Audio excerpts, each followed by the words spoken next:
পৃথিবীতে একজন মানুষই শুধু জানতেন যে তিনি পৃথিবীতে কতদিন বাঁচবেন, সেটা হচ্ছে সাইয়েদনা আদম আলাইহিস সালাম। ওনাকে বলে দেওয়া হয়েছিল উমরুকা আলফু সানা, তুমি পৃথিবীতে বাঁচবে 1000 বছর। কয় বছর? সাইয়েদনা আদমের সামনে অনেকগুলো রুহু রাখা হলো।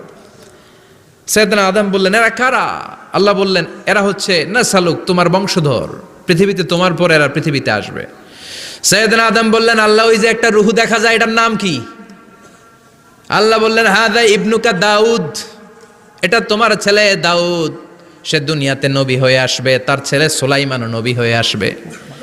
সাইয়েদনা আদম বললেন, মাবুদ, আমার ছেলে দাউদের কত বছর হায়াত আপনি দিয়েছেন? আল্লাহ বললেন, 40 সানা, মাত্র 40 বছর, 4 ইয়ার্স, 40 বছর তোমার ছেলেটা বাঁচবে। ও আল্লাহ, আমি বাঁচবো কয় বছর? তুমি বাঁচবা 1000 বছর। সুবহানাল্লাহ। সাইয়েদনা আদম বললেন, মাবুদ, এত ফুটফুটে সুন্দর আমার ছেলে দাউদ মাত্র 40 বছর দিলেন।